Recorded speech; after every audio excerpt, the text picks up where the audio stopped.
নমস্কার বন্ধুরা, আজ তৈরি করব মটরশুঁটি ও মাশরুমের একটি রেসিপি। আশা করি আজকের রেসিপি সবার ভালো লাগবে। আমার চ্যানেলে যারা নতুন বন্ধু রয়েছেন, যারা এখনও চ্যানেলটি সাবস্ক্রাইব করেননি, তাদের কাছে অনুরোধ চ্যানেলটি সাবস্ক্রাইব করে পাশে থাকা বেল আইকনটি প্রেস করে দিন আরও নতুন ভিডিওর আপডেট পেতে। আর যারা ফেসবুক থেকে ভিডিওটি দেখছেন, তারা ভিডিওটিতে একটা লাইক দিয়ে পেজটি ফলো করুন। নতুন বন্ধুদের স্বাগত জানিয়ে আর পুরনো বন্ধুদের পাশে থাকার জন্য অসংখ্য ধন্যবাদ জানিয়ে শুরু করছি আজকের রেসিপি। বন্ধুরা, আমার গলাটা খুব খারাপ, ভালো করে কথা বলতে পারছি না, প্রচণ্ড কাশি। তবুও কষ্ট করে আপনাদের জন্য আমি এই ভিডিওটা তৈরি করলাম। যদি বুঝতে অসুবিধা হয় আমার ত্রুটি মার্জনা করবেন। এখানে 500 গ্রাম মাশরুম নিয়েছি। মাশরুমগুলো ছাড়িয়ে নেব।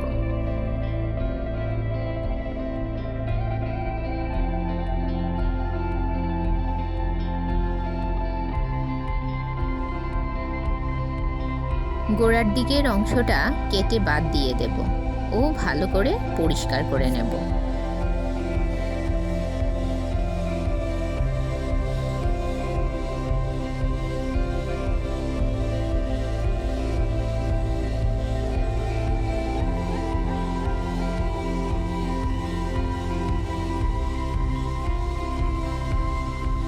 ওপরে একটা চামড়া থাকে, একটা পাতলা চামড়া থাকে, সেটাও তুলে ফেলে দিতে হবে।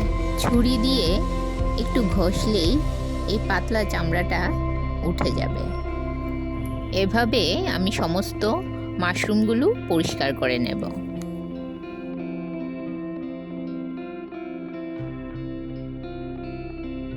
মাশরুমগুলো কেটে নেওয়া হয়ে গেছে।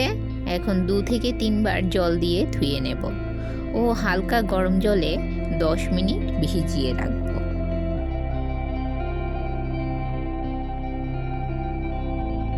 এখন গ্যাসের চুলায় একটা কড়াই বসিয়ে দিলাম, তাতে দিয়ে দেব 2 চামচ বাটার। বাটার মেল্ট হয়ে গেলে দিয়ে দিলাম একটা তেজপাতা, 2টো শুকনো লঙ্কা, 1 চামচের 4 ভাগের 1 ভাগ গোটা জিরে। সামান্য নেড়ে নিয়ে দিয়ে দেব কুচনো পেঁয়াজ। 2টো মিডিয়াম সাইজের পেঁয়াজ কুচিয়ে নিয়েছি। পেঁয়াজগুলো তাড়াতাড়ি নরম হওয়ার জন্য দিয়ে দিলাম সামান্য নুন।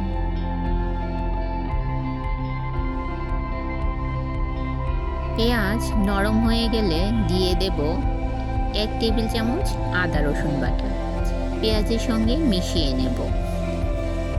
সামান্য নেড়ে নেব যাতে পেঁয়াজ রসুনের কাঁচা গন্ধ চলে যায়। এখন দিয়ে দেব 1 চামচ হলুদ গুঁড়ো, 1 চামচ লাল লঙ্কার গুঁড়ো, 1 চামচ ধনে গুঁড়ো ও 1 চামচ মিট মশলা।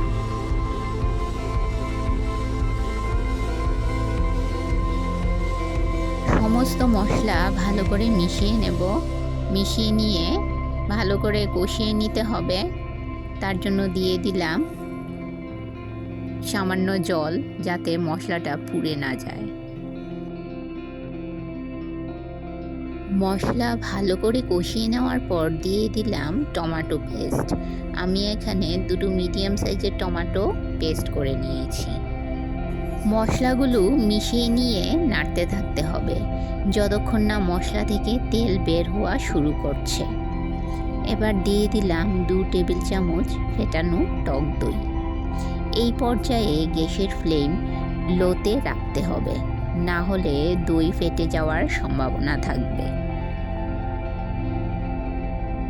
মশলার সঙ্গে টক দই ভালো করে মিশিয়ে নিয়ে দিয়ে দেব 1 কাপ পরিমাণ জল ও ঢাকা দিয়ে 5 মিনিট মশলাটা ফুটিয়ে নেব। মশলা ফুটতে শুরু করেছে। এবার দিয়ে দিলাম 1 কাপ মটরশুঁটি ও মাশরুম। মাশরুম ও মটরশুঁটি ভালো করে মশলার সঙ্গে মিশিয়ে নেব। এই পর্যায়ে লবণটা একটু চেক করে নেবেন। আমার তরকারিতে লবণটা একটু কম হয়েছিল, তাই আমি এখানে আরও হাফ চামচ লবণ অ্যাড করলাম। এখন লবণটা তরকারির সঙ্গে মিশিয়ে নিয়ে 10 মিনিট ঢাকা দিয়ে রান্না করে নেব। 10 মিনিট পর দেখুন জল অনেকটাই কমে গেছে। এখন দিয়ে দেব 3-4টে চেরা কাঁচা লঙ্কা, হাফ চামচ গরম মশলা গুঁড়ো ও সামান্য কসুরি মেথি।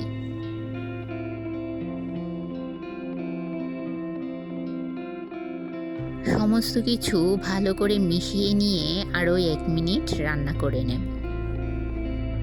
দেখুন বন্ধুরা, ঝোল কমে গিয়ে মাখা মাখা হয়ে গেছে ও মটর ও মাশরুম একদম ভালো করে সেদ্ধ হয়ে গেছে। এখন গ্যাসের ফ্লেম বন্ধ করে দিলাম।